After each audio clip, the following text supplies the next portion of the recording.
नमस्कार मेरे प्यारे साथियों, जैसा कि आप लोग मेरा पुराना लेक्चर या पिछला लेक्चर देखे होंगे, वो बेसिक कॉन्सेप्ट था आइसोलेटर के बारे में और सर्किट ब्रेकर के बारे में।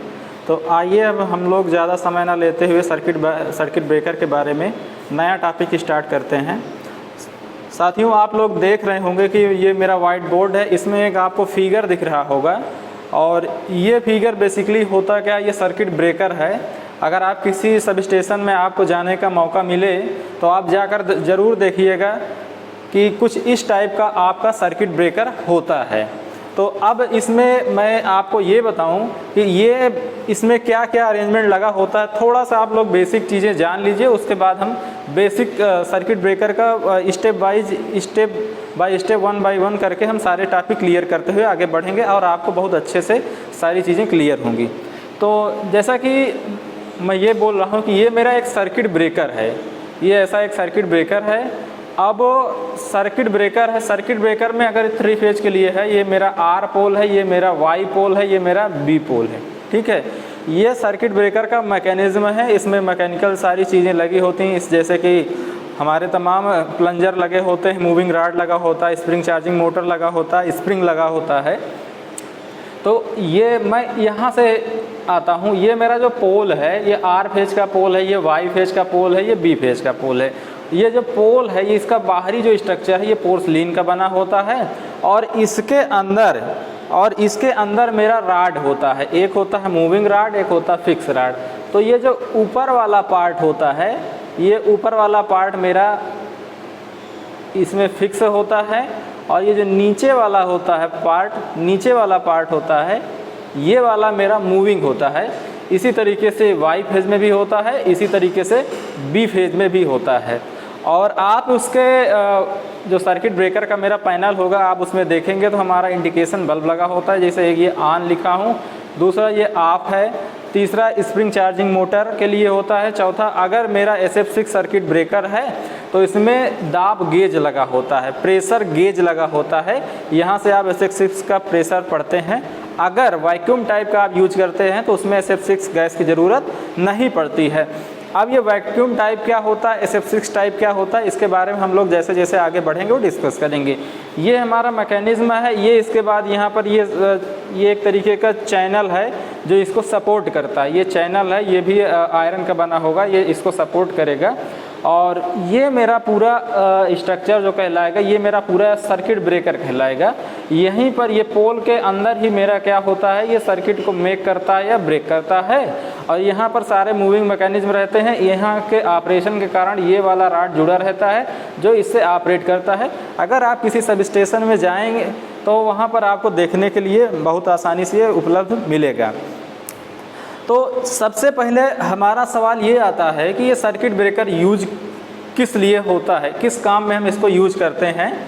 तो जैसा कि मैं पिछले लेक्चर में ही आपको बता चुका हूँ कि सर्किट ब्रेकर मेरा एक तरीके का स्विच गियर डिवाइस है, या स्विचिंग बोल दें या स्विच गियर। अगर स्विचिंग बोलते हैं तो स्विचिंग में हम उस डिवाइस को रखते हैं जिसके थ्रू हम किसी सर्किट को ऑपरेट कर पाएँ, ऑन या ऑफ कर पाएँ। अगर हम स्विच गियर बोलते हैं तो जैसे कि आप लोग स्विच गियर की डिफिनीसन आप जानते हैं कि स्विच गियर का मतलब होता है ऐसा इक्विपमेंट जिससे हम स्विचिंग कर पाएँ या कंट्रोलिंग कर पाएँ या प्रोटेक्शन कर पाएँ।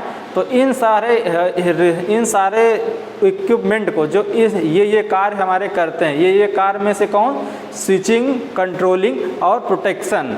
अगर जो इक्विपमेंट मेरा इन तीनों में से या तीनों कार्य को या किसी एक कार्य को भी कर पाएगा, मैं उसको स्विच गियर का नाम दे सकता हूँ। तो इसी तरीके से जो मेरा सर्किट ब्रेकर है ये क्या करता है, स्विचिंग के लिए भी यूज होता है और साथ ही साथ प्रोटेक्शन के लिए भी यूज होता है। और हम ये भी जानते हैं कि जो हमारा सर्किट ब्रेकर होता है वो नो लोड की कंडीशन में भी ऑपरेट होता है, फुल लोड की कंडीशन में भी ऑपरेट होता है और एबनॉर्मल कंडीशन में मतलब कि शॉर्ट सर्किट की कंडीशन में भी ऑपरेट होता है। और ऑपरेट का मतलब यहाँ सिर्फ और सिर्फ मेरा है कि सर्किट को मेक करता है या ब्रेक करता है। तो चलिए हम लोग सर्किट ब्रेकर की हेडिंग डालते हैं और उसके बारे में अपनी डिफिनीसन हम लिखते हैं।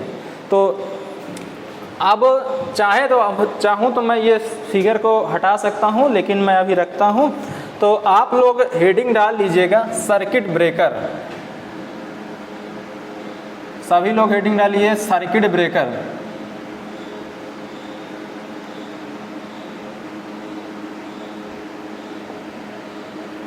अब इसमें लिखिएगा सर्किट ब्रेकर एक स्विच गियर इक्विपमेंट है।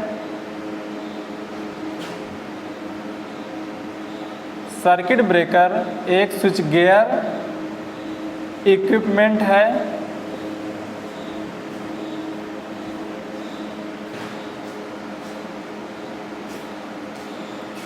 जो कि किसी सर्किट को नो लोड कामा फुल लोड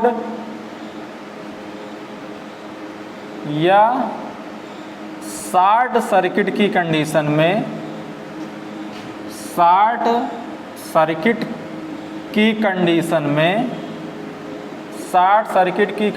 में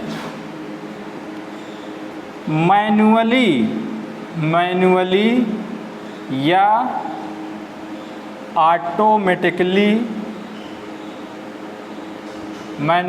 ऑटोमेटिकली मेक या ब्रेक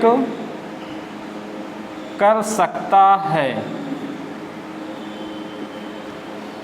यहाँ पर आप लोग ध्यान दीजिएगा, यहाँ से हमारे 2-3 क्वेश्चन बड़े आसानी से बन सकते हैं। सबसे पहले आप देखिए कि सर्किट ब्रेकर, हम क्या बता रहे हैं कि सर्किट ब्रेकर, ध्यान देने वाली चीज़ है कि सर्किट ब्रेकर ये एक मेरा स्विच गियर इक्विपमेंट है, स्विच गियर में आता है। और दूसरी चीज़ आप ये देख रहे हैं कि नो लोड, फुल लोड या शॉर्ट सर्किट, तीनों की कंडीशन में इस सर्किट ब्रेकर को आप ऑपरेट कर सकते हैं। और तीसरी चीज़ जो मुझे मिल रही कि मैं इसको मैनुअली भी ऑपरेट कर सकता हूं और ऑटोमेटिकली भी ऑपरेट कर सकता हूं।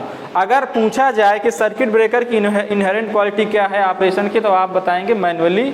लेकिन अगर हमको ऑटोमेटिक बनाना होगा तो हम इसमें रिले यूज करते हैं। रिले की सहायता से हम ऑटोमेटिक इसमें प्रोटेक्शन प्राप्त, ऑटोमेटिक ऑपरेशन प्राप्त करते हैं। अगर हम रिले अगर लगाते हैं, सर्किट ब्रेकर से कनेक्ट करते हैं रिले, तो होता क्या है, जब भी कभी हमारे सर्किट में एबनॉर्मल कंडीशन आती है, सर्किट ब्रेकर हमारा उस एबनॉर्मल कंडीशन में ट्रिप करता है। अब आइए हम लोग आगे नेक्स्ट स्टेप पे चलते हैं कि जैसे कि हम पिछले लेक्चर में हम ये बात कर रहे थे कि जो आइसोलेटर होता है उसको हम नो लोड पर ऑपरेट करते हैं और सर्किट ब्रेकर को सभी कंडीशन में मैं ऑपरेट कर सकता हूं। रीजन इसके पीछे क्या था? रीजन मेरा यही था कि आइसोलेटर को नो लोड पर हम इसलिए ऑपरेट करते हैं क्योंकि जो आर्क हमारा बनता है, जो आर्क मेरा डेवलप होता है ऑपरेशन के टाइम में, आइसोलेटर में क्वेंच करने के लिए हम कुछ भी नहीं लगाते हैं, लेकिन सर्किट ब्रेकर में क्वेंच करने के लिए हमारा माध्यम लगा होता है। तो हम ये समझते हैं, सबसे पहले इतना तो हम जानते हैं आर्क बनता है, ये चीज़ हम प्रैक्टिकली देखे भी हैं, लेकिन ये आर्क बनने का क्या कारण हो सकता है, इस चीज़ के बारे में भी हमको जानना चाहिए। और ये आर्क बनता कहाँ है ये भी जानना चाहिए। तो आइए मैं सब ये बताता हूँ कि ये जो आर्क मेरा बना, ये जो आर्क मेरा बनता है ये यहाँ पर बनता है, ये मूविंग कांटेक्ट और ये फिक्स कांटेक्ट के बीच मेरा आर्क बनता है। तो अब अगला प्रश्न ये उठता है कि आर्क बना क्यों, आर्क बनता क्यों है, ये चीज़ हमको जानना चाहिए। तो इसको सबसे पहले मैं हटा देता हूँ। देखिए होता क्या है, आर्क बनने के तो हमारे कई कारण होते हैं, आर्क बनने के हमारे कई कारण होते हैं, लेकिन जो हमारे पावर सिस्टम में मुख्यतः 2 ही कारण होते हैं जिसके कारण आर्क बनता है। आर्क की अगर आपसे बात की जाए तो आर्क का मतलब क्या होगा, आप अपने घर का स्विच जब ऑन ऑफ करते हैं तो उसमें हल्की सी स्पार्किंग होती है, वो चूंकि कम लोड के लिए होता है तो स्पार्किंग थोड़ी कम होती है। लेकिन अगर जब आप पावर सिस्टम में जाएंगे बड़े लोड पर, हाई वोल्टेज पर, तो यही आर्क बहुत ज़्यादा डेवलप होता है। और इस आर्क के कारण अगर इस आर्क को क्वेंच करने के लिए माध्यम न लगाया जाए तो हो सकता है बहुत बड़ी दुर्घटना हो सकती है।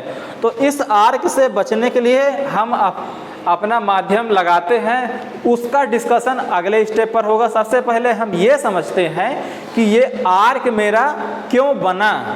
तो इसका जो पहला कारण है, आइए हम उस पर डिस्कस करते हैं। जो मेरा पहला कारण होता है आर्क क्यों बना, वो इलेक्ट्रिक फील्ड एमिशन के कारण होता है। सबसे पहले हम लोग हेडिंग डाल लेते हैं arc initiation. Arc initiation, arc initiation.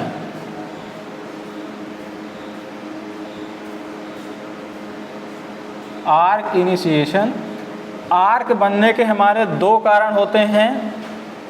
पहला वाला जो कारण है इलेक्ट्रिक फील्ड एमिशन।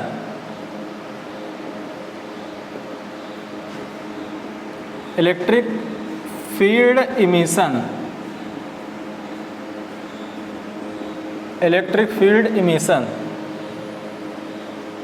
अब आ जाइए थोड़ा सा सर्किट ब्रेकर के अंदर की हम लोग बात कर लेते हैं। यहाँ पर आप ये मान लीजिए, ये मेरा सर्किट ब्रेकर में आप जैसे कि जानते हैं, अभी मैं आपको बताया भी हूँ, सर्किट ब्रेकर में दो कांटेक्ट होते हैं। एक मेरा फिक्स कांटेक्ट होता है और एक मेरा मूविंग कांटेक्ट होता है। ये मेरा हो गया सर्किट ब्रेकर का कांटेक्ट, ठीक है। ये पोल के अंदर ही होगा, लेकिन मैं समझाने के लिए इसको हॉरिजॉन्टल बना ले रहा हूँ, बाकी होता ये वर्टिकल कंडीशन में ही है। और सर्किट ब्रेकर में ये मेरा सर्किट ब्रेकर का कांटेक्ट हो गया और इसको मैं मान लेता हूँ कि ये मेरा फिक्स कांटेक्ट है। ये मेरा फिक्स्ड कांटेक्ट है और ये मेरा मूविंग कांटेक्ट है।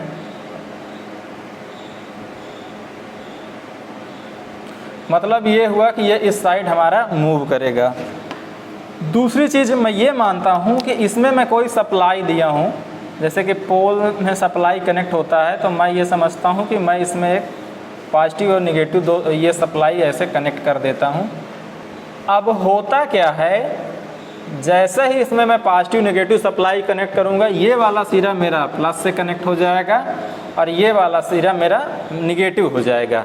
अब अगर मैं यहाँ पर ये मानूँ, अब मैं यहाँ पर अगर ये मानूँ कि ये वोल्टेज इतना ज़्यादा है कि ये कांटेक्ट जो सर्किट ब्रेकर के बीच का जो माध्यम है, मैं ये मान लूँ कि एयर है। मैं सर्किट ब्रेकर के जो कांटेक्ट, ये फिक्स कांटेक्ट है, ये मेरा मूविंग कांटेक्ट है, और मैं ये मानता हूँ कि इसके बीच जो मेरा मीडियम है वो एयर है।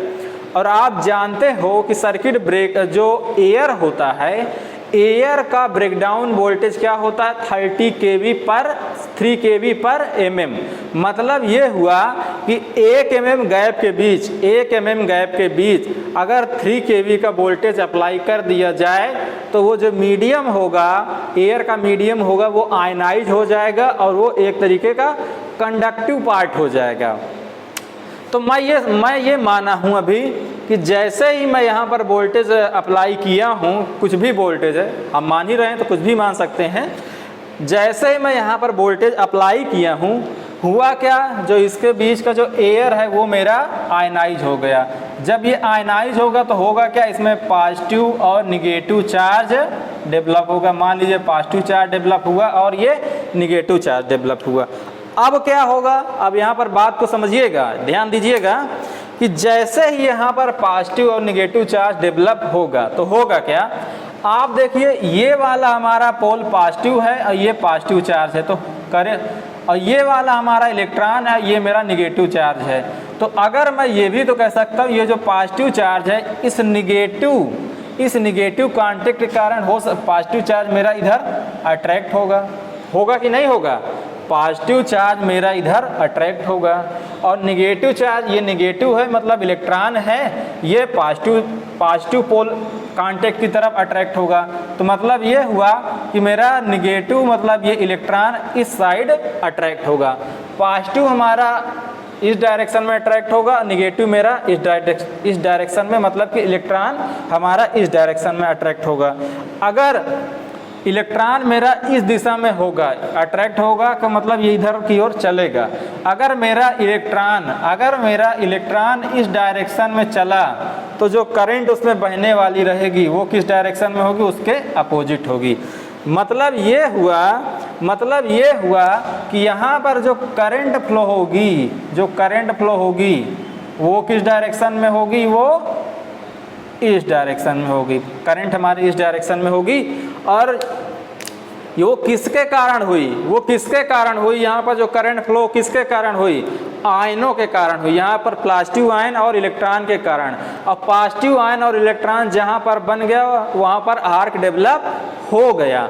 होता क्या है कि जब भी हम किसी मीडियम के बीच वोल्टेज अप्लाई करते हैं तो अगर उसमें बहुत कम मात्रा में इलेक्ट्रॉन डेवलप हुए तो वो कंडक्टिव की ओर बढ़ने लगता है।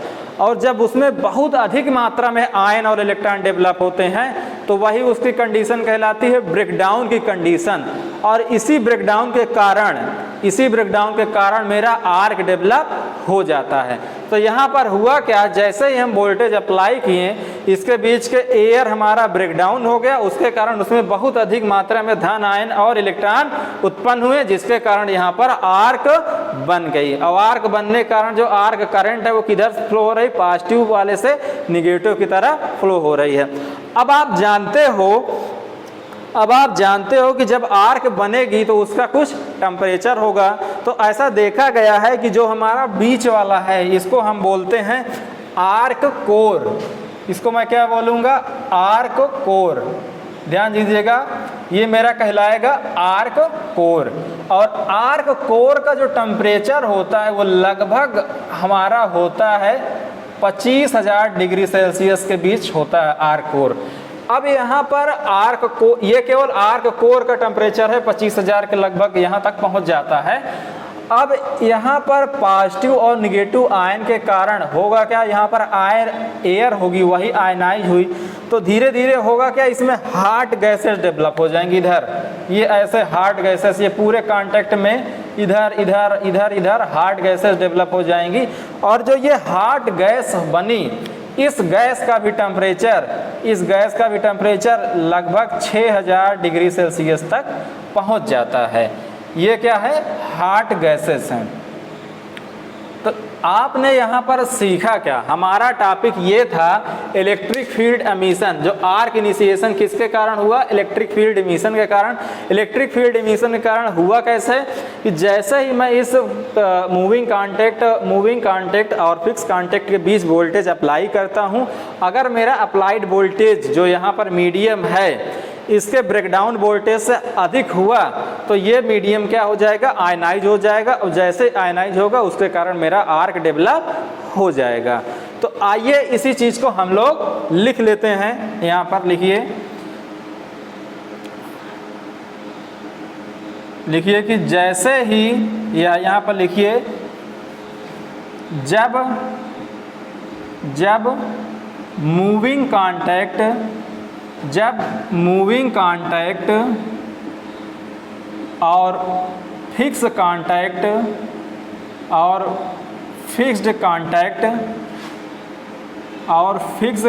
कांटेक्ट के बीच वोल्टेज अप्लाई होता है तो वोल्टेज अप्लाई होता है तो यदि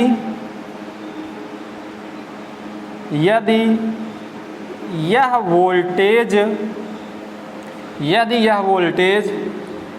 मीडियम के ब्रेकडाउन वोल्टेज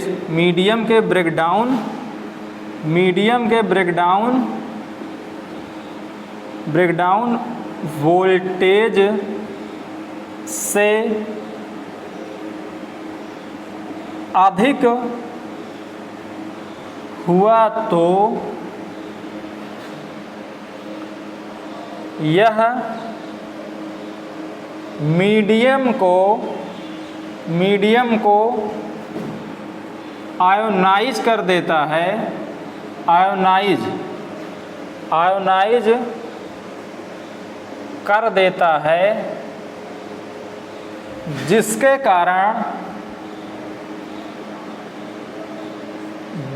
कारण CB कांटेक्ट के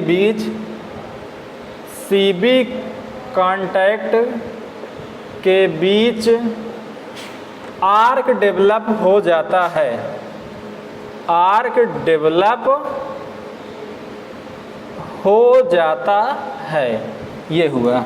होता क्या, अगर ये मेरा एयर है, अगर ये मेरा एयर माध्यम है, अगर ये इसके बीच एयर है, अगर मेरा वोल्टेज 3 kV पर mm हो गया, मतलब 1 mm के बीच अगर 3 kV हो गया, तो होगा क्या, मेरा एयर आयनाइज हो जाएगा और आर्क डेवलप हो जाएगी।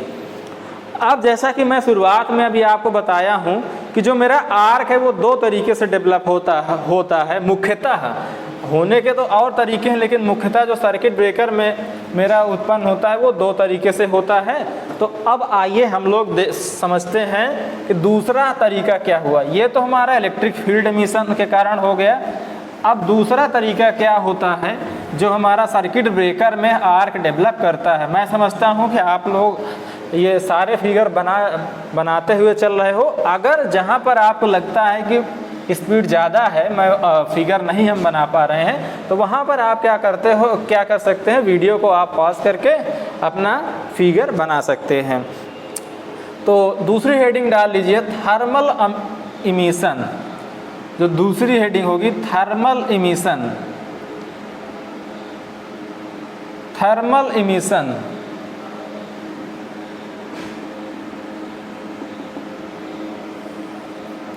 अब फिर से चले आइए, सर्किट ब्रेकर का कांटेक्ट मैं बनाता हूँ। ये मेरा, आप मान के चलिए, ये मेरा सर्किट ब्रेकर का कांटेक्ट है। आपको मैं बना के दिखाता हूँ। ये थोड़ा सा ऊपर में बना लेता हूँ, दिख भी रहा होगा आपको। ये कुछ इस तरीके का मेरा सर्किट ब्रेकर का कांटेक्ट है। आप लोग भी बनाते चलिए साथ ही साथ। ये वाला मेरा फिक्स कांटेक्ट है, ये वाला मेरा फिक्स कांटेक्ट है, और ये वाला मेरा मूविंग कांटेक्ट है। ये मेरा मूविंग कांटेक्ट है, और ये वाला मैं इसको लिख भी देता हूँ, ये मेरा फिक्स्ड कांटेक्ट हो जाएगा। ये मेरा मूविंग हो जाएगा, मूविंग कांटेक्ट, और यहाँ पर आर्क बनती है, ठीक है। ये मेरा ऐसे आर्क बना, और यहाँ पर तमाम हॉट गैसेस ये ऐसे आई। और अब आती है बात ये कि हम इसे ऐसे क्यों बनाएं। ये देखिए थोड़ा सा ये ओपन है, ये ऐसा सॉलिड टाइप का, ये ऐसा हम बनाएं क्यों। होता क्या है, होता ये है कि जो सर्किट ब्रेकर होता है, जो सर्किट ब्रेकर मेरा होता है, उसमें जो फिक्स कांटेक्ट और मूविंग कांटेक्ट लगभग इस टाइप के, जैसे ये मेरा अंगुली आप अगर देख पा रहे हो तो ये लगभग ये जाल टाइप का होता है, ऐसा कुछ। और जो ये ये वाला फिक्स होता है, और एक सॉलिड टाइप का ये मूविंग होता है। ये ऐसे मेरा ओपन और क्लोज होता है, आप ऐसे समझिए। ये इसमें कई जाल टाइप के जैसे देख रहे हैं ना, कई 1 2 3 4 5, ये कैसे कई तरीके, कई जाल टाइप का होता है। तो ये ऐसे, ये वाला मेरा फिक्स होगा और ये वाला मेरा मूविंग होगा। तो होगा क्या, ये ऐसे आएगा, ये ऐसे ओपन हो जाएगा, ये ऐसे क्लोज हुआ और ये मेरा ओपन हो गया, ये मेरा क्लोज हुआ और ये मेरा ओपन हो गया। तो अब आइए समझिए, इसमें समझने वाली ये चीज़ है कि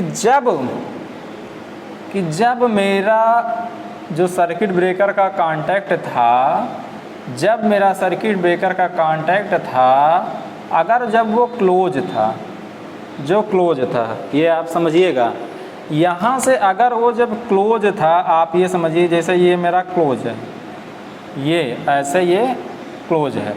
तो आप देखिए मेरा क्लोज था, तो यहाँ क्लोज की पोजीशन में जो सर्किट ब्रेकर का जो कांटेक्ट है वो कहाँ तक, देखिए यहाँ से ये पूरा कनेक्ट है और ये पूरा कनेक्ट है और ये पूरा कनेक्ट है, ठीक है। अब जैसे ही ओपन होना स्टार्ट हुआ, अब जैसे ही ओपन होना स्टार्ट हुआ, होता क्या है जैसे ही ओपन होना स्टार्ट हुआ, मान लीजिए फिर से मैं एक फिगर बना रहा हूँ, और यहाँ पर जैसे ही ओपन होते टाइम मान लीजिए यहाँ पर मेरा सर्किट ब्रेकर का ये मूविंग वाला कांटेक्ट पहुँच गया। तो अब यहाँ पर जो कांटेक्ट है, फिक्स कांटेक्ट और मूविंग कांटेक्ट के बीच के जो कांटेक्ट है केवल इतना जुड़ा है। मतलब कि जितनी करंट, अगर मान लीजिए यहाँ से 10 किलो एम्पियर के करंट फॉल्ट की कंडीशन में बह रही थी, तो इस पूरे सरफेस से इधर से होके जा रही थी, इधर से होके जा रही थी, इधर से होके जा रही थी, इधर से होते हुए आगे जा रही थी। लेकिन अभी की जो 10 किलो एम्पियर की करंट हुई वो कहाँ से होगी? केवल यहाँ से और केवल यहाँ से, यहाँ से और केवल यहाँ से होते हुए जाएगी। मतलब ये हुआ कि जो क्रॉस सेक्शन एरिया हुआ इस करंट के लिए वो घट गया। क्रॉस सेक्शन एरिया अगर घट गया, क्रॉस सेक्शन एरिया अगर इस करंट के लिए घट गया तो करंट डेंसिटी की वैल्यू क्या हो जाएगी? बढ़ जाएगी। अगर करंट डेंसिटी बढ़ जाएगी तो साथ ही साथ होगा क्या कि मेरे इस कांटेक्ट का टेम्परेचर भी बढ़ने लगेगा। जब इस कांटेक्ट के बीच का जब टेम्परेचर मेरा बढ़ जाएगा, वो टेम्परेचर इतना हो जाएगा कि इसके बीच जो मेरा मीडियम है, मान लेता हूँ मैं एयर है, उसको आयनाइज कर देगा। अगर उसको आयनाइज कर देगा तो होगा क्या? यहाँ पर आर्क डेवलप हो जाएगी। ये किस तरीके से आर्क डेवलप हुई? ये थर्मल एमिशन के कारण आर्क डेवलप हुई। एक बार मैं फिर से प्रयास करता हूँ समझाने का, आप लोग ध्यान दीजिएगा। ये मेरा फिक्स कांटेक्ट है, ये मेरा मूविंग कांटेक्ट है। अभी मेरा जो कांटेक्ट है फिक्स कांटेक्ट से पूरा यहाँ से यहाँ तक, पूरा यहाँ से यहाँ तक पूरा कांटेक्ट में है, यहाँ से यहाँ तक पूरा कांटेक्ट में है, यहाँ से यहाँ तक पूरा कांटेक्ट में है, ठीक है। यहाँ से यहाँ तक पूरा कांटेक्ट में है। लेकिन जैसे ही ओपन होना स्टार्ट होता है, ये मेरा मूविंग कांटेक्ट कुछ इधर बढ़ा, तो मैं अब क्या देख रहा हूँ? ये कांटेक्ट बहुत कम रह गया। इसके फिक्स कांटेक्ट और मूविंग कांटेक्ट के बीच जो स्पर्श है वो बहुत कम रह गया। अब जब कम हो जाएगा तो होगा क्या? करंट तो मेरी वही फ्लो हो रही है, तो इसके लिए यहाँ पर करंट डेंसिटी की वैल्यू बढ़ जाएगी। जैसे ही करंट डेंसिटी मेरी बढ़ेगी, होगा क्या? करंट डेंसिटी बढ़ने पर टेम्परेचर हमारे कांटेक्ट का, जो हमारा कांटेक्ट है फिक्स कांटेक्ट और मूविंग कांटेक्ट के बीच, टेम्परेचर मेरा राइज होने लगेगा। उसी टेम्परेचर के कारण होगा क्या? इसके बीच जो मीडियम है मेरी वो आयनाइज हो जाएगी, और मीडियम के आयनाइज होते ही मेरा आर्क बन जाएगा। ये किस तरीके से आर्क मेरी बनी? थर्मल एमिशन के कारण। इससे पहले वाला इलेक्ट्रिक फील्ड एमिशन के कारण समझाया था, अभी मैं बता रहा हूँ थर्मल एमिशन के कारण। तो आइए अब इसी चीज़ को लिख लेते हैं। यहाँ पर लिखिएगा, जैसे ही मूविंग कांटेक्ट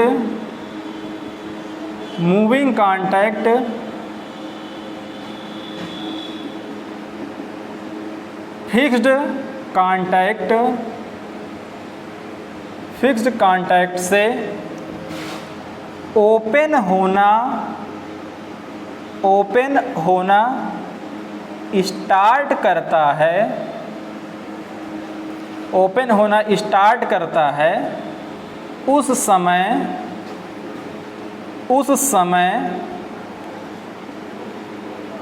मूविंग कांटेक्ट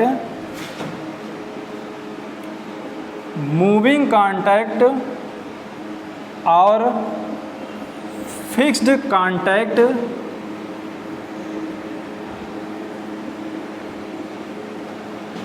के बीच, मूविंग कांटेक्ट और फिक्स कांटेक्ट के बीच बहुत कम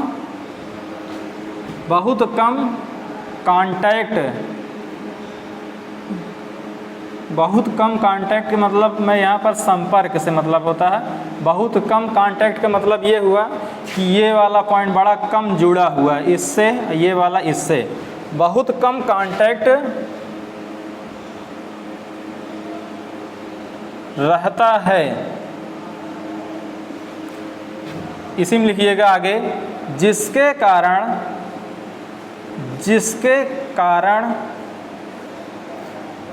कॉन्टैक्ट्स के बीच करंट डेंसिटी का मान, जिसके कारण कॉन्टैक्ट के बीच करंट डेंसिटी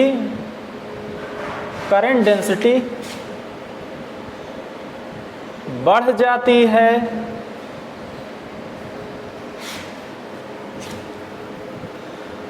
और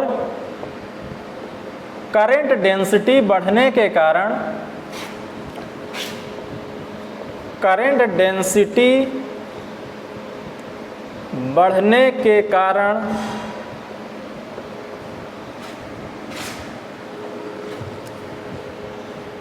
कॉन्टैक्ट्स के बीच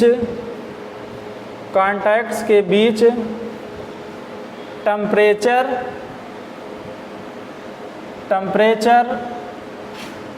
बढ़ जाता है,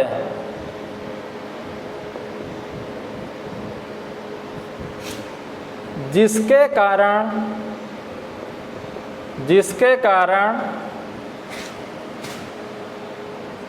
कॉन्टैक्ट्स के बीच का माध्यम या मीडियम आयोनाइज हो जाता है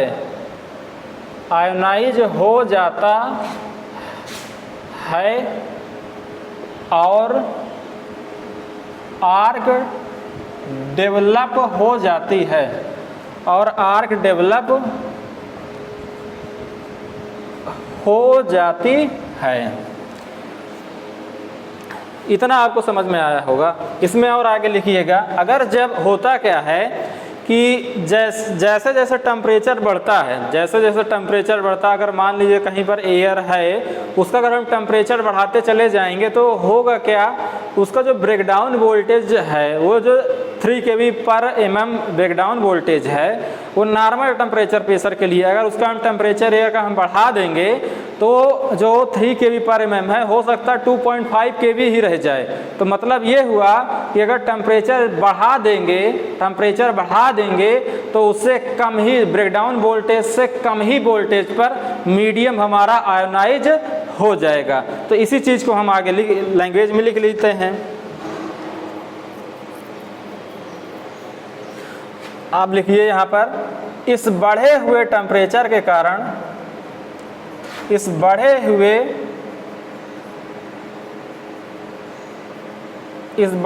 टेम्परेचर के कारण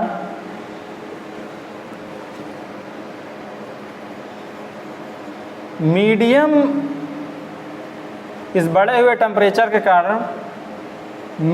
में आर्क बनाए रखने के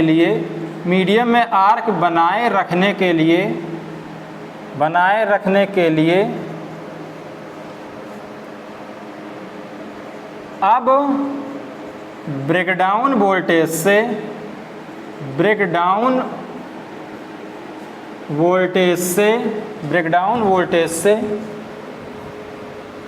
कम ही वोल्टेज की आवश्यकता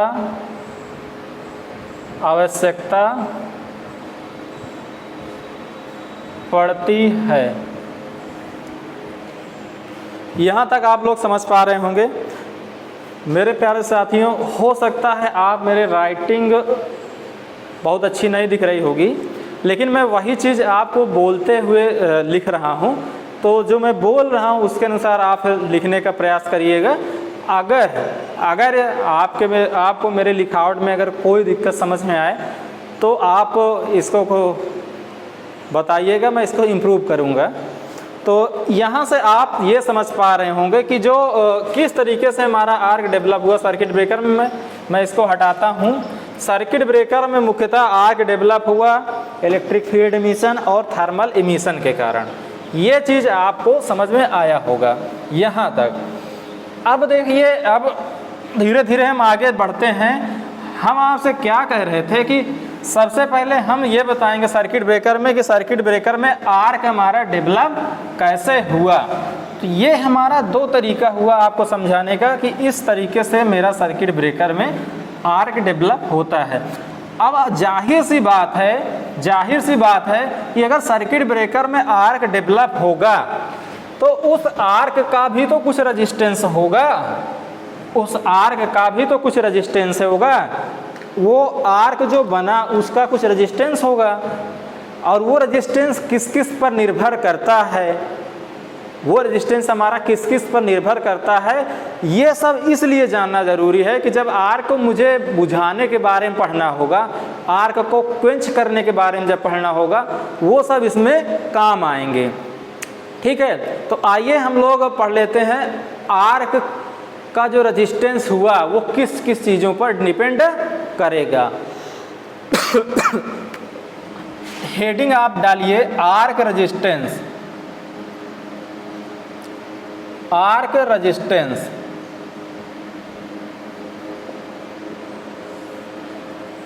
रेजिस्टेंस के डालिए।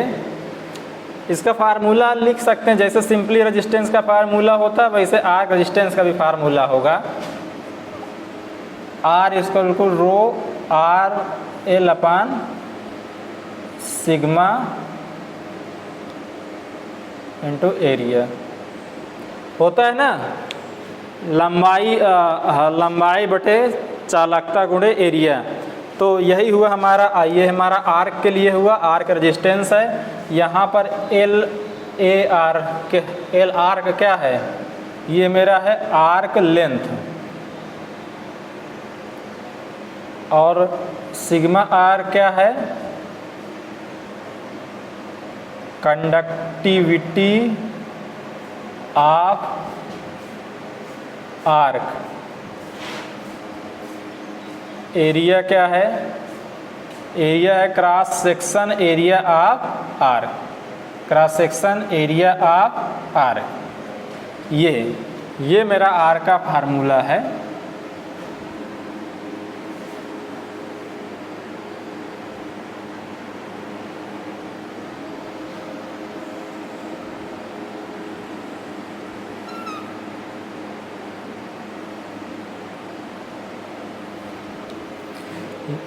और ये आर्क डेवलप किसके किसके बीच हुआ था, ये मेरा एक फिक्स कांटेक्ट था, और ये मेरा मूविंग कांटेक्ट एक था, इसके बीच हमारी आर्क डेवलप हुई थी। ये आर्क डेवलप हुआ था। ठीक है, अब आ जाइए यहाँ पर, जो ये कांटेक्ट के बीच बहने वाली आर्क, जो ये कांटेक्ट के बीच आर्क डेवलप हुआ, ये किसके कारण हुआ, आर्क करंट के कारण डेवलप हुआ। और आर्क करंट की वैल्यू किस पर डिपेंड करेगी, आर्क के रेजिस्टेंस पर डिपेंड करेगी। तो आइए इसी चीज़ को हम लिख लेते हैं कि लिखिएगा सीबी कांटेक्ट के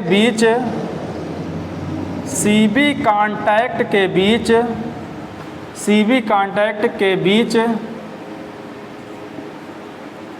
बहने वाली आर्क करंट, सीबी कांटेक्ट के बीच बहने वाली आर्क करंट आर्क रेजिस्टेंस पर निर्भर करती है। आर्क रेजिस्टेंस पर निर्भर करती है। सीबी कांटेक्ट के बीच बहने वाली आर्क करंट किस पर डिपेंड करता है, आर्क रेजिस्टेंस पर। अब आ जाइए दूसरे पॉइंट में, ये जान लीजिए कि जो आर्क करंट है किस पर डिपेंड किया, आर्क रेजिस्टेंस पर। अब हम ये देखते हैं कि आर्क रेजिस्टेंस किस किस पर डिपेंड करता है। तो यहाँ से आप अगला पॉइंट डाल के लिख लीजिए, आर्क रेजिस्टेंस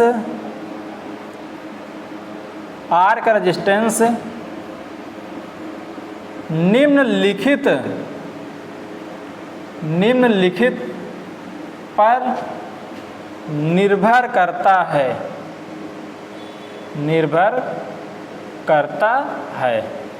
आर्क रेजिस्टेंस निम्नलिखित पर निर्भर करता है। मैं इसको हटाता हूँ।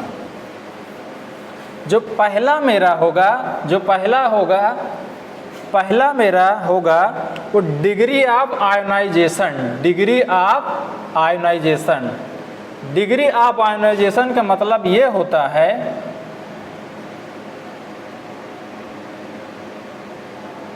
Degree of ionization, degree of ionization का मतलब ये होता है आयन की मात्रा, आर्क का रेजिस्टेंस आयन की मात्रा पर निर्भर करता है।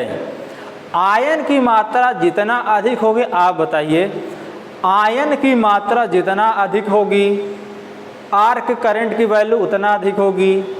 और यहाँ पर हम दूसरे पहलू में ये भी कह सकते हैं कि आयन की मात्रा जितना अधिक होगी आर्क रेजिस्टेंस का मान उतना ही कम होगा, क्योंकि जो आर्क बनी किसके कारण बनी? आयनों के कारण ही तो बनी। अगर आयनाइज मीडियम हमारा अधिक हुआ, आयनाइज मीडियम हमारा अधिक हुआ तो आर्क रेजिस्टेंस हमारा कम हो जाएगा। इसी चीज़ को लिख लेते हैं, यहाँ पर लिख सकते हैं आयनों की संख्या, आयनों की संख्या, आयनों की संख्या बढ़ने पर, आयनों की संख्या बढ़ने पर arc resistance, arc resistance, arc resistance का मान, आर्क रेजिस्टेंस का मान घटता है। आयनों की संख्या बढ़ने पर आर्क रेजिस्टेंस का मान घटता है। दूसरा हेडिंग डालिए, देखिए आर्क रेजिस्टेंस का के लिए दूसरा क्या है?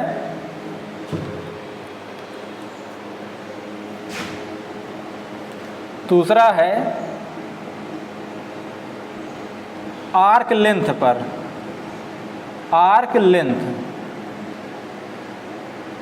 जो आर्क रेजिस्टेंस का मान आर्क लेंथ पर डिपेंड करेगा। ये आर्क लेंथ L है, यहाँ से आप समझ ही रहे होंगे कि अगर लेंथ आप बढ़ाएंगे तो आर्क रेजिस्टेंस का मान बढ़ेगा। तो यही चीज़ आप लिख लीजिए कि कांटेक्ट के बीच, कांटेक्ट के बीच, कांटेक्ट के बीच गैप बढ़ाने पर, गैप बढ़ाने पर आर्क रेजिस्टेंस का मान, आर्क रेजिस्टेंस का मान, आर्क रेजिस्टेंस का मान बढ़ेगा। ठीक है। तीसरा जो चीज़ है, तीसरा एक पॉइंट है वो क्या है? तीसरा एक पॉइंट हमारा है क्रॉस सेक्शन एरिया वाला, cross section area of arc, cross section area of arc. सीधी सी बात है, आपको पता चल रहा होगा कि अगर आर्क का आप क्रॉस सेक्शन एरिया आप बढ़ाओगे, क्रॉस सेक्शन एरिया यहाँ से आप बढ़ाएंगे तो आर्क का रेजिस्टेंस घटेगा। यहाँ पर आप लिख सकते हैं आर्क का क्रॉस सेक्शन एरिया, आर्क का क्रॉस सेक्शन एरिया बढ़ाने पर आर्क रेजिस्टेंस, आर्क रेजिस्टेंस का मान घटेगा। इतनी चीज़ आपको समझ में आई होगी। अब आइए, इतनी चीज़ समझ में आ गई होगी, मैं समझता हूँ कि आप लोग इसे नोट कर लिए होंगे। तो अब इसको हटा के अब चलते हैं कुछ आगे टॉपिक पर, और जो कि वो काफ़ी इंटरेस्टिंग है, उसमें आपको मज़ा आने लगेगा सर्किट ब्रेकर में। अभी अच्छा आप ये समझिए, मैं जो अभी आर्क रेजिस्टेंस बताया हूँ और आर्क रेजिस्टेंस ये किन किन बातों पर डिपेंड करता है, तो अभी आप इसका बहुत अच्छा मतलब नहीं निकाल पा रहे होंगे। बस ये समझ रहे होंगे ये बढ़ेगा तो ये घटेगा, या ऐसे होगा तो वैसे होगा। लेकिन जब आपको आर्क क्वेंच करना होगा तो आर्क जो क्वेंच करना होगा उस पर इन सब टॉपिक का बड़ा महत्वपूर्ण योगदान है। तो इसके सहारे, इन सब टॉपिक के सहारे हम अगले टॉपिक को अच्छे से क्लियर कर पाते हैं, या कह सकते हैं कि अगले सारे टॉपिक हमारे इन्हीं सब बातों पर डिपेंड करते हैं, इसलिए हमें इन टॉपिक के बारे में अच्छे से समझना चाहिए। अब आइए मैं कुछ इम्पॉर्टेंट टर्म के बारे में आपको बताऊंगा, और जिसके बारे में आप अक्सर सुनते चले आए होंगे कि सर्किट ब्रेकर का जब भी जिक्र होता है तो सर्किट ब्रेकर का जब भी जिक्र होता है इन सब का डिस्कशन ज़रूर किया जाता है। वो हैं क्या? जैसे कि हमारा आर्क वोल्टेज हुआ, आप सुने होंगे अगर सर्किट ब्रेकर के बारे में जब भी पढ़े होंगे। रिकवरी वोल्टेज हुआ, रिकवरी वोल्टेज। एक हमारा है रिस्ट्राइकिंग वोल्टेज, रिस्ट्राइकिंग वोल्टेज।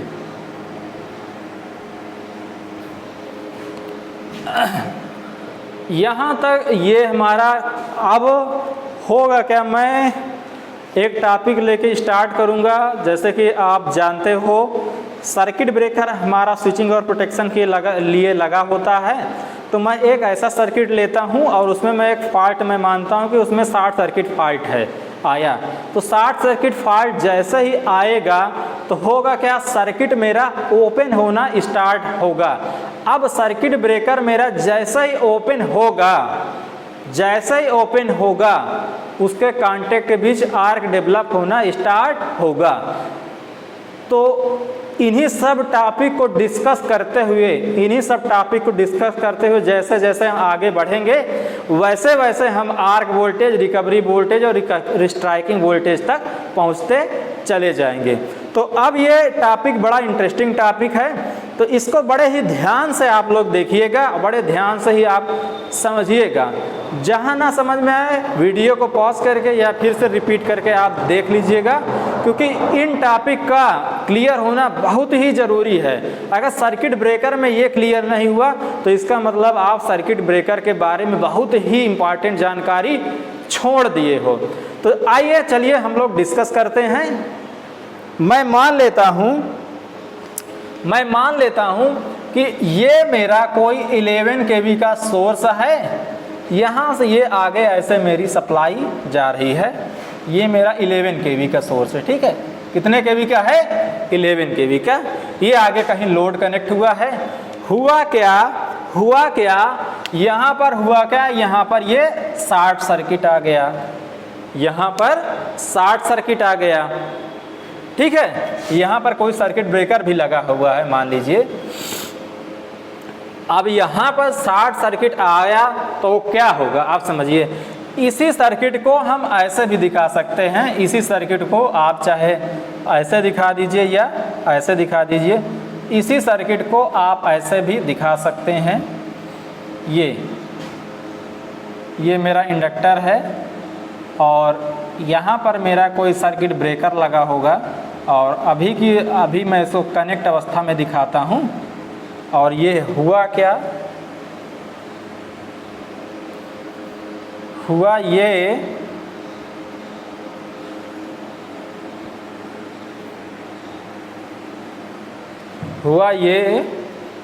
मेरा, इसमें मेरा क्या हो गया, शॉर्ट सर्किट की कंडीशन आ गई।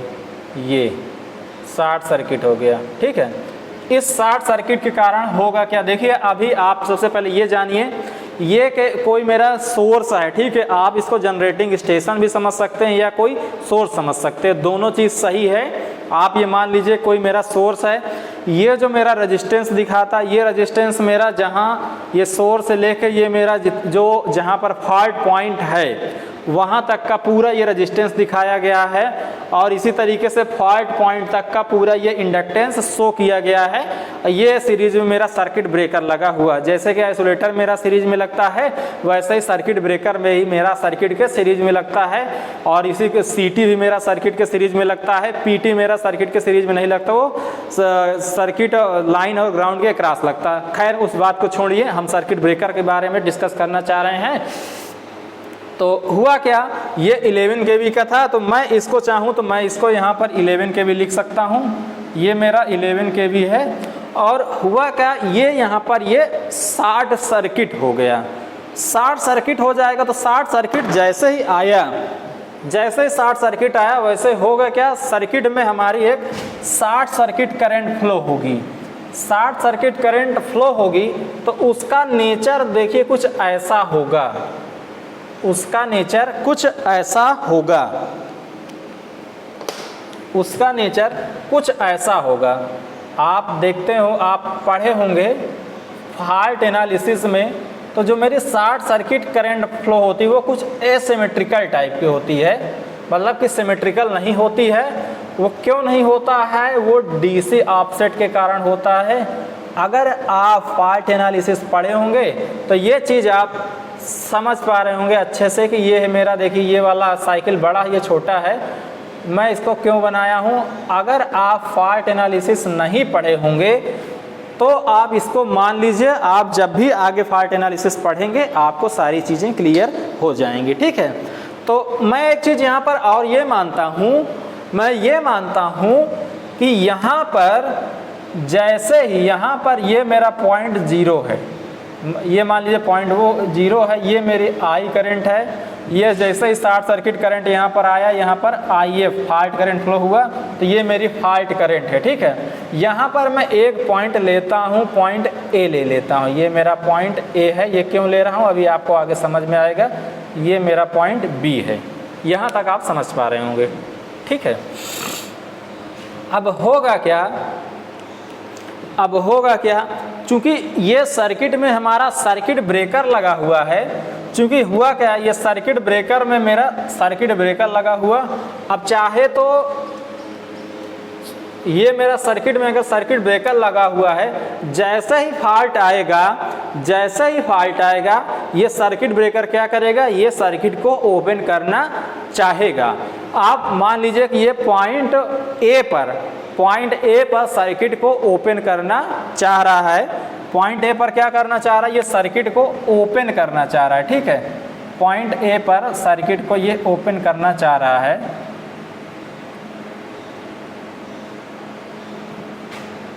ट्रिप सिग्नल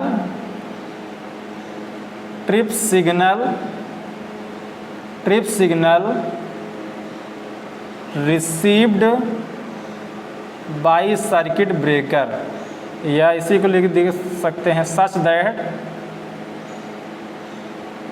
CB begin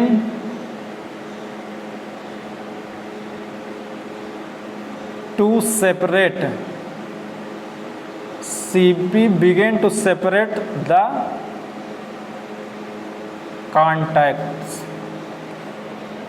हुआ क्या, यहाँ पर हमारे सर्किट ब्रेकर को ट्रिप सिग्नल मिला। आप देखिए, मैं ये माना हूँ, आप इस पहले फिर इसको आप समझिए, ध्यान से समझिए। मैं ये माना हूँ कि यहाँ पर मेरा फॉल्ट आया, यहाँ पर मेरा फॉल्ट आया, और उसके बाद यहाँ पर सर्किट ब्रेकर को ट्रिप सिग्नल मिला।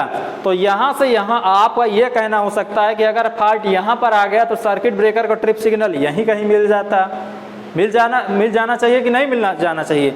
अगर मेरा फॉल्ट इस पॉइंट पर आ गया तो चाहिए मुझे कि सर्किट ब्रेकर मेरा इसी पॉइंट पर सर्किट को ट्रिप करा दे। लेकिन होता क्या है कि हमारे रिले को भी तो सेंस करने के लिए कुछ टाइम की ज़रूरत पड़ती है। रिले जैसे ही हमारा यहाँ पर फॉल्ट आया, उसके बाद मेरा रिले सेंस किया, रिले सेंस करने के बाद सर्किट ब्रेकर मेरा कमांड पॉइंट ए पर भेजा।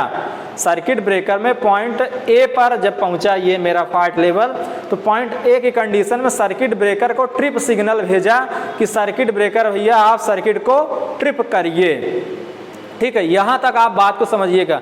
अच्छा, मैं ये आपको बता रहा हूँ कि रिले यहाँ से यहाँ तक का टाइम लेगा, उसके बाद सर्किट ब्रेकर को ट्रिप सिग्नल भेजेगा।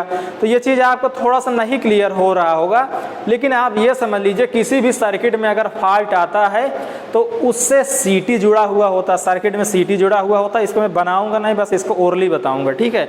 इसके बारे में डिटेल में हम लोग चूंकि आगे डिस्कस करेंगे, इसीलिए मैं ओरली बता रहा हूँ। तो सीटी जुड़ा होता है, सीटी से रिले कनेक्ट होता है। जैसे करंट की वैल्यू सर्किट में बढ़ेगी, सीटी में भी करंट की वैल्यू बढ़ेगी। अगर सीटी में करंट की वैल्यू मेरी बढ़ेगी तो रिले में भी मेरी करंट की वैल्यू बढ़ेगी। जब रिले में करंट की वैल्यू बढ़ेगी तो रिले हमारा ऑपरेट होगा। जो ऑपरेट होने में टाइम लगेगा, वही टाइम हमारे सर्किट ब्रेकर को ट्रिप होने के लिए समय लग जाएगा, ट्रिप सिग्नल भेजने के लिए समय लगेगा। तो सबसे पहले रिले ऑपरेट होगा। रिले जब ऑपरेट होने के बाद, यहाँ से यहाँ तक रिले ऑपरेट हुआ होगा, इसके बाद वो क्या करेगा, सर्किट ब्रेकर को ट्रिप सिग्नल भेजेगा। जैसे सर्किट ब्रेकर को ट्रिप सिग्नल भेजेगा, सर्किट ब्रेकर मेरा क्या चाहेगा, सर्किट को ट्रिप कराना चाहेगा। अब आइए इस पॉइंट पर चले आते हैं। अब ये मानिए, अब ये समझिए, जैसे ही इस सर्किट ब्रेकर को यहाँ पर ट्रिप सिग्नल मिला, पॉइंट ए पर ट्रिप सिग्नल मिला, तो सर्किट ब्रेकर क्या करना चाहेगा, सर्किट ब्रेकर के कॉन्टैक्ट ओपन होना चाहेंगे। मतलब कि अगर हम एक फिगर बनाना चाहें तो हम ये कुछ ऐसा फिगर बना सकते हैं। ये देखिए, ये मेरा सर्किट, ये मेरा सिग्नल है और ये मेरा रेजिस्टेंस है। आप चाहें तो इसको हटा सकते हैं क्योंकि रेजिस्टेंस की वैल्यू निगलेक्ट हो जाएगी। ये सीबी के कांटेक्ट हैं, ये सीबी के कांटेक्ट, ये वाला फिक्स कांटेक्ट है और ये वाला मूविंग कांटेक्ट है, और ये आपका सर्किट हुआ।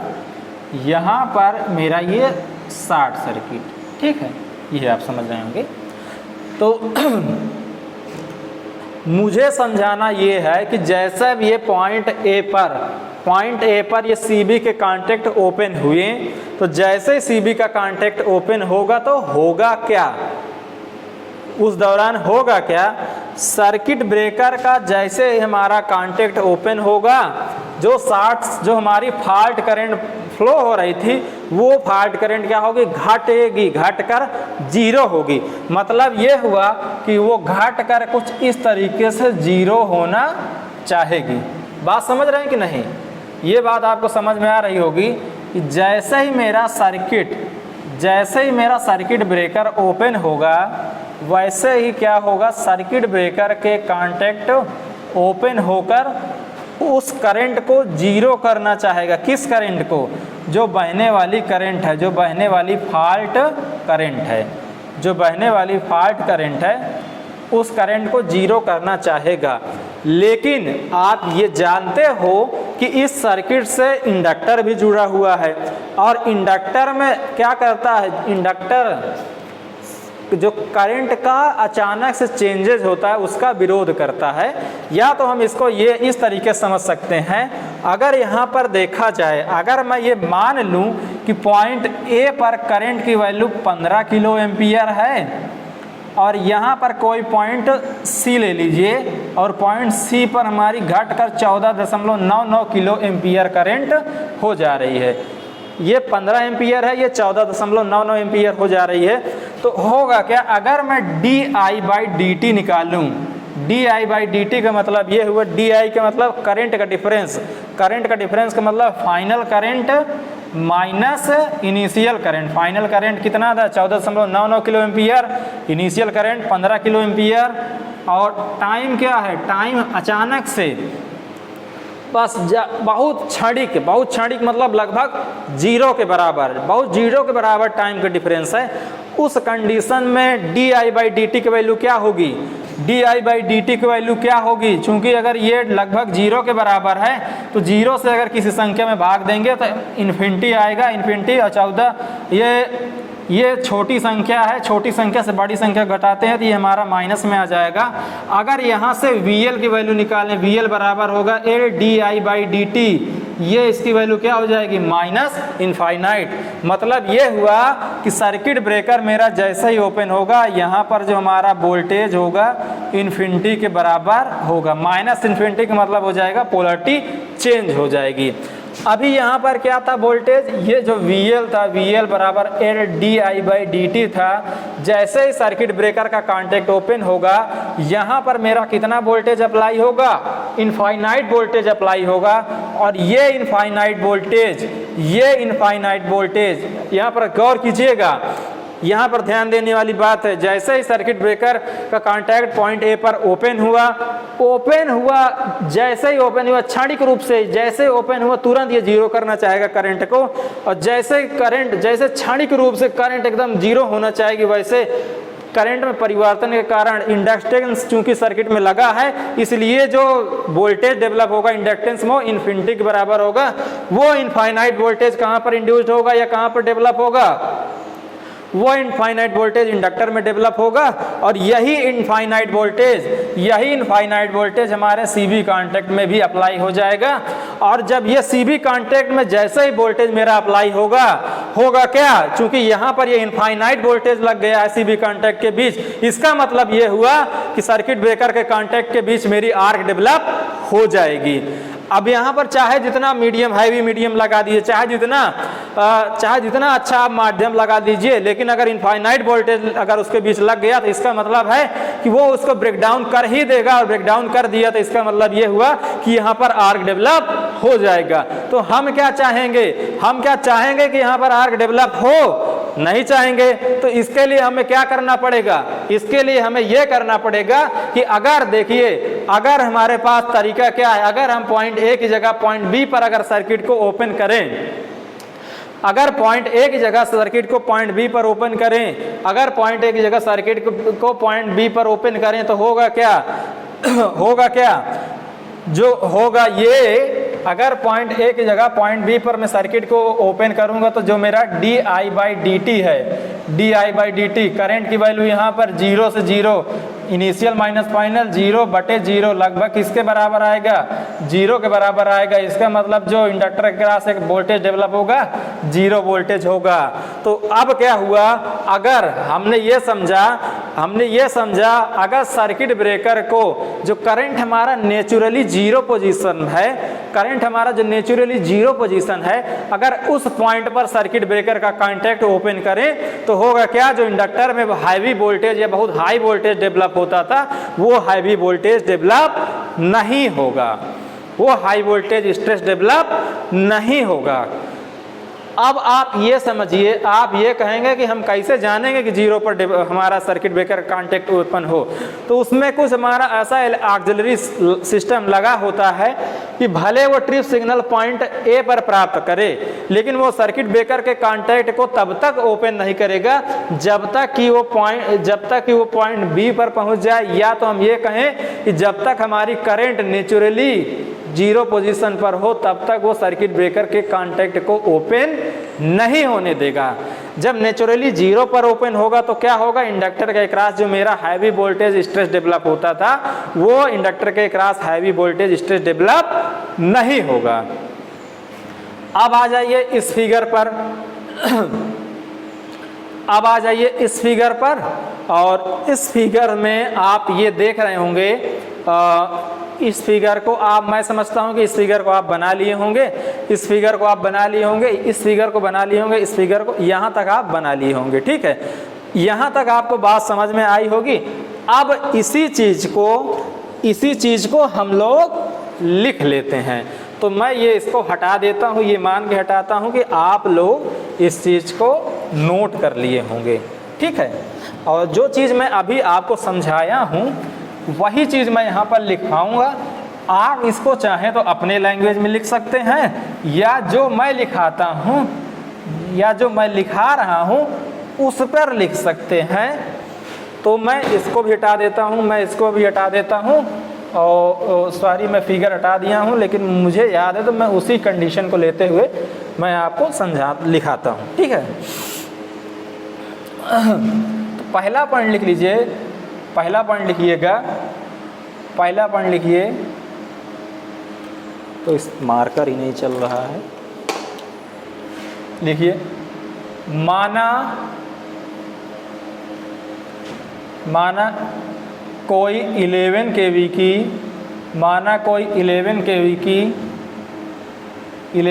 की लाइन है जिसमें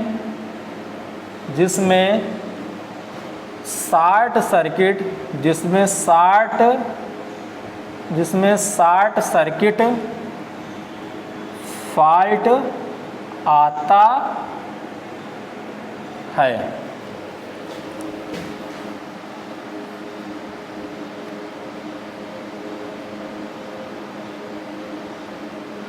आप लिखिएगा, जैसे ही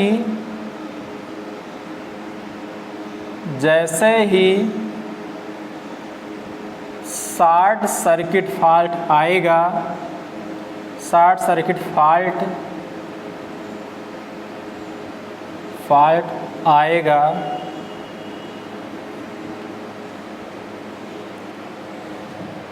सीबी के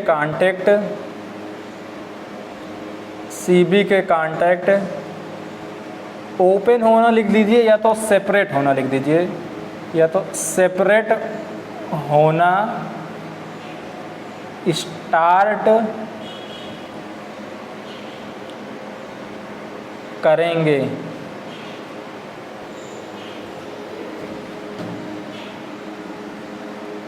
सीबी के कांटेक्ट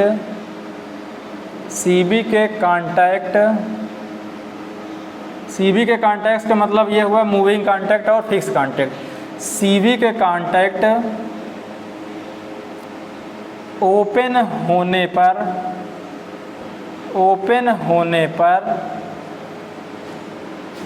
सर्किट में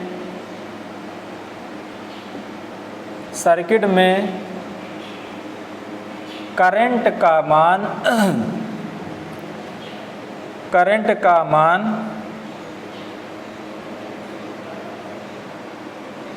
का मान बहुत तेजी से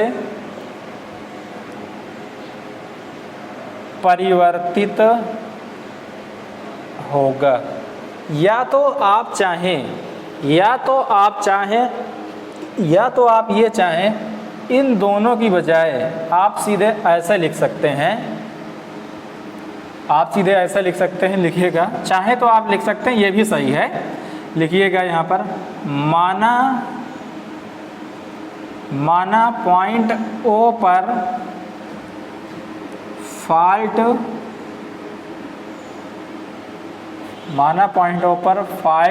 आता है और सर्किट ब्रेकर को पॉइंट ए पर ट्रिप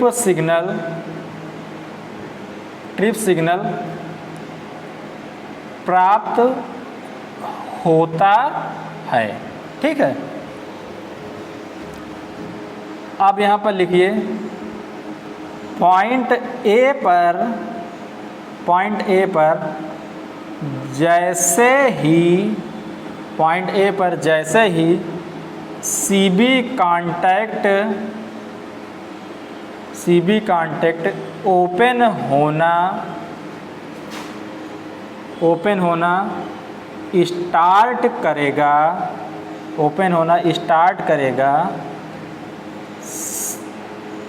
करंट का मान क्षणिक रूप से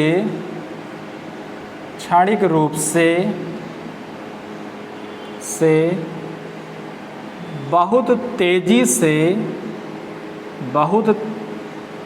तेजी से इसको हटा देता हूँ, आगे फिर बनाऊंगा जब ज़रूरत पड़ेगी। बहुत तेजी से परिवर्तित होता है या लिख दें या घटता है। बहुत तेजी से परिवर्तित होता है।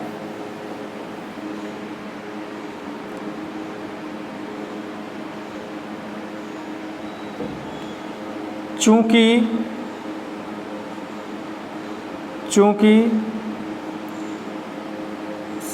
सर्किट का कुछ इंडक्टेंस भी होता है, चूंकि सर्किट का कुछ इंडक्टेंस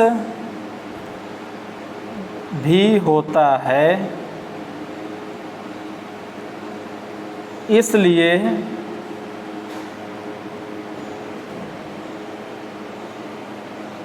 करंट के मान में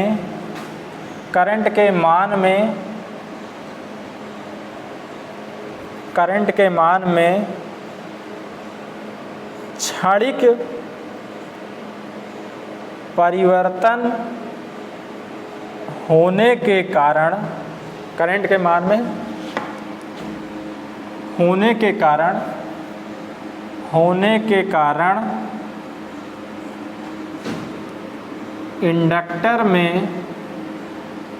इंडक्टर में बहुत अधिक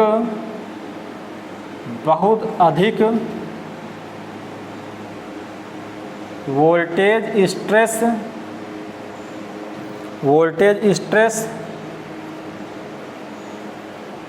डेवलप होता है। अगला पॉइंट लिखिएगा, और यही वोल्टेज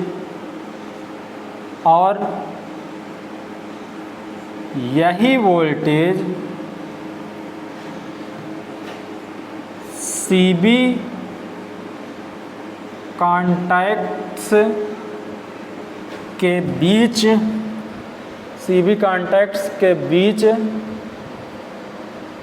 अप्लाई होता है, सीबी कॉन्टैक्ट के बीच अप्लाई होता है, जिसके कारण लिखें, या जिससे सीबी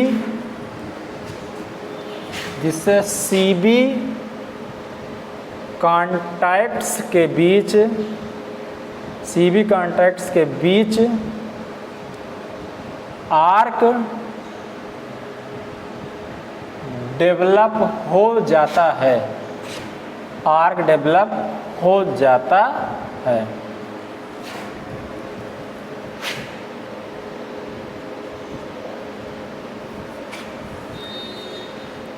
इस voltage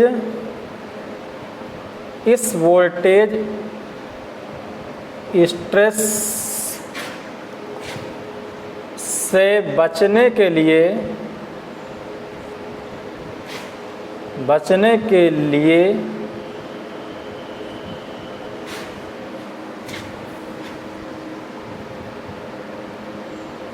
circuit breaker point A पर ट्रिप सिग्नल रिसीव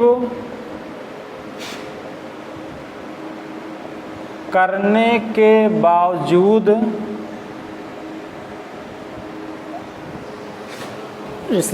के बावजूद अपना contacts next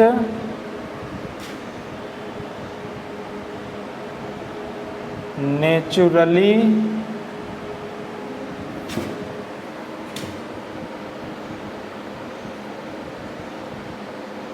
current crossing 0 point, मतलब कि पॉइंट बी पॉइंट पर ओपन करता है, पी पर ओपन करता है। सेंटेंस का बहुत मतलब नहीं है, आप लोग समझ ही रहे होंगे कि हमारा क्या है। तो आइए अब हम लोग आगे समझते हैं। तो हमने क्या देखा, हमने ये देखा कि ये आप लोग लिख चुके होंगे, अब इसकी आगे की बात करना है तो इसलिए हमको हटाना पड़ेगा। तो अभी हम ये मान रहे थे कि पॉइंट ए पर मेरा सर्किट ब्रेकर का कांटेक्ट क्या हो रहा था, ओपन हो रहा था। तो पॉइंट ए पर ओपन होने से मेरा नुकसान ये था, पॉइंट ए पर सर्किट ब्रेकर का कांटेक्ट ओपन होने से मेरा नुकसान ये था कि इंडक्टर जो सर्किट में लगा होता है, लगा क्या होता है, कोई भी कंडक्टर होता है उसका रेजिस्टेंस और इंडक्टेंस दोनों होता है। या उसमें कंडक्टर भी होता है, ट्रांसफार्मर हुआ, या और भी जितने इक्विपमेंट बीच में लगे हुए हैं, जनरेटर हैं, तो उसके इंडक्टेंस के कारण जो उसमें इंडक्टर बना, उसके कारण होता क्या है, वो जैसे ही करंट में अचानक से परिवर्तन होता है, उस इंडक्टर के कारण बहुत अधिक वोल्टेज डेवलप होता है। तो जो बहुत अधिक वोल्टेज डेवलप हुआ, वही वोल्टेज सीबी कांटेक्ट के अक्रॉस भी मेरा अप्लाई हो जाता है। तो वही वोल्टेज सीबी कांटेक्ट के अक्रॉस अगर जब अप्लाई हो गया, तो हुआ क्या, मेरा कांटेक्ट के बीच का मीडियम आयनाइज हो गया। तो हमने क्या विकल्प निकाला, तो उस कंडीशन में हमने विकल्प ये निकाला कि अगर मैं जो सर्किट ब्रेकर का मेरा कांटेक्ट है, जो सर्किट ब्रेकर का मेरा कांटेक्ट है, उसको करंट के नेचुरली 0 पॉइंट पर ही मैं ओपन करूं, नेचुरली 0 पॉइंट यहाँ पर बी पर, यहाँ पर अगर मैं ओपन करता हूँ तो होता क्या, मेरा di/dt जो मेरा निकल के आता है वो 0 - 0 टेंस टू 0, तो ये बराबर 0 वोल्ट। मतलब ये हुआ कि जो मेरा सर्किट का जो ये इंडक्टर था, इसमें जो वोल्टेज अप्लाई हो रहा था, जो इसमें जो वोल्टेज बन रहा था, ये मेरा सर्किट ब्रेकर हुआ और ये शॉर्ट सर्किट आ गया। ठीक है, तो इसमें जो वोल्टेज मेरा जो डेवलप हुआ, इस कंडीशन में जो वोल्टेज हमारा डेवलप हुआ वो 0 वोल्ट डेवलप हुआ। ठीक है, 0 वोल्टेज डेवलप हुआ। तो ये 0 वोल्टेज डेवलप हुआ, तो इसके कारण तो इसके कांटेक्ट में कोई वोल्टेज अप्लाई नहीं होगा। मतलब इस इंडक्टर के कारण सीबी कांटेक्ट के बीच, इस इंडक्टर के कारण सीबी कांटेक्ट के बीच मेरा कोई वोल्टेज स्ट्रेस लगेगा नहीं, कोई वोल्टेज स्ट्रेस अप्लाई नहीं होगा। लेकिन आप ये ध्यान दीजिए, लेकिन यहाँ पर एक 11 kV का सप्लाई लगा हुआ है ना। तो अब क्या हुआ, ये 11 kV सीधे कहाँ लग गया, ये सीबी कांटेक्ट के अक्रॉस लग गया। अब ये सीबी कांटेक्ट अक्रॉस लगा तो फिर से आर्क डेवलप हो जाएगी। अच्छा, इससे पहले आप ये कह सकते हो कि अभी इससे पहले आप 11 kV का जिक्र नहीं किए थे। कब हम नहीं किए थे? तब हम नहीं किए थे जब हम ये मान के चल रहे थे कि ये मेरा इंडक्टर है और ये मेरा सीबी कांटेक्ट हुआ, ये यहाँ पर जब मैं पॉइंट ए पर जब ओपन कर रहा था सर्किट ब्रेकर, तो यहाँ पर इनफाइनाइट वोल्टेज डेवलप हो रहा था और यही इनफाइनाइट वोल्टेज यहाँ पर लग रहा था। तो 11 kV का तो कोई मतलब ही नहीं बचा था। तब इनफाइनाइट वोल्टेज के सामने 11 kV क्या है, नथिंग है, निगलेक्ट कर दिया हूँ। इसीलिए और अगर मैं इस पर रजिस्टेंस भी लगा दूँ तो रजिस्टेंस में जो भी रजिस्टेंस के कारण क्या होता है, वोल्टेज ड्रॉप होगा। लेकिन इस इनफाइनाइट वोल्टेज के सामने ये वोल्टेज ड्रॉप क्या है, नगण्य है।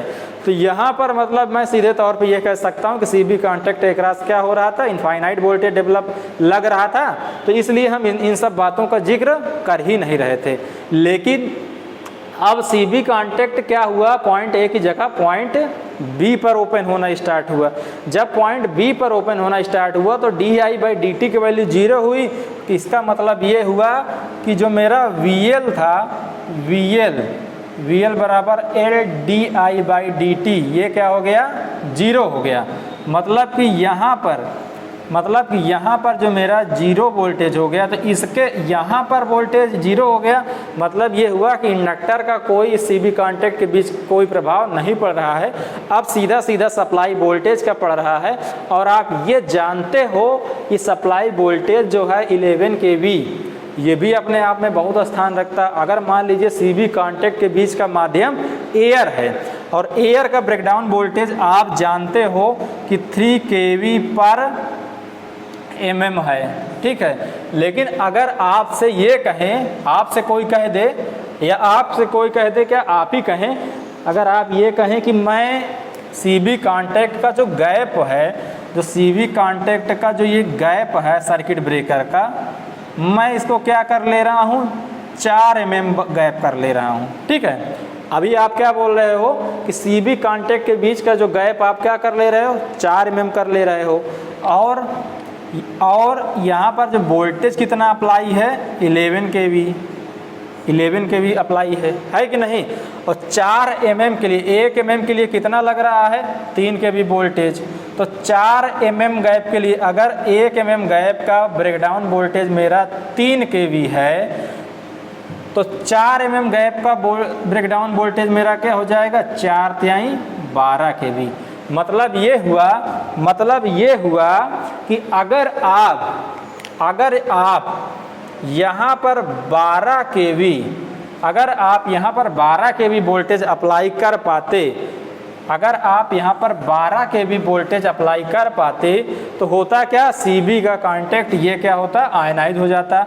लेकिन अभी आपका वोल्टेज कितना लगा हुआ है, 11 kV, और आप गैप कितना क्रिएट कर दिए, 4 kV। तो इस कंडीशन में आपको ऐसा लग रहा होगा, कि सर्किट ब्रेकर के कांटेक्ट के बीच कोई आर्क डेवलप नहीं होगा। लेकिन क्या सर्किट ब्रेकर का कांटेक्ट एकदम से क्लोज है? लेकिन क्या सर्किट ब्रेकर का कांटेक्ट ये मान लीजिए क्लोज है, और दूसरा क्या एकदम से, दूसरे कंडीशन में क्या ये एकदम से 4 mm के बीच हो जाएगा? ये पहली कंडीशन क्या है, क्लोज है। दूसरी कंडीशन क्या है, ओपन है। तो क्या क्लोज से ओपन पहुंचने में एकदम से 4 mm का गैप मिल जाएगा? नहीं, 4 mm का गैप एकदम से नहीं मिलेगा। मान लीजिए कि पहली बार जैसे ओपन होना स्टार्ट हुआ, हमारा गैप पहले 1 mm क्रिएट हुआ, फिर बढ़ के 2 mm क्रिएट हो रहा है, फिर बढ़ के 3 mm हो रहा है, मतलब ऐसे बढ़ता हुआ चला जा रहा है। तो मैं ये कह रहा हूँ कि मान लीजिए स्टार्टिंग में मेरा 1 mm का गैप स्टार्ट हुआ, स्टार्टिंग में मेरा गैप 1 mm बना, तो 1 mm बना, तो 1 mm के लिए आप जानते हो कि मेरा 11 kV बहुत आसानी से सफिशिएंट है। तो 1 mm के लिए जैसे 11 kV मेरा अप्लाई होगा क्या, इसके बीच मेरा आर्क बन जाएगा। मतलब ये हुआ कि फिर से मेरा आर्क यहाँ पर बन जाएगा। मतलब ये होगा कि फिर से मेरा आर्क यहाँ पर बन जाएगा। तो अभी हुआ क्या कि जब अगर आप करंट को नेचुरली पॉइंट बी पर अगर ओपन करते हो, तब भी आर्क डेवलप हो जाता है।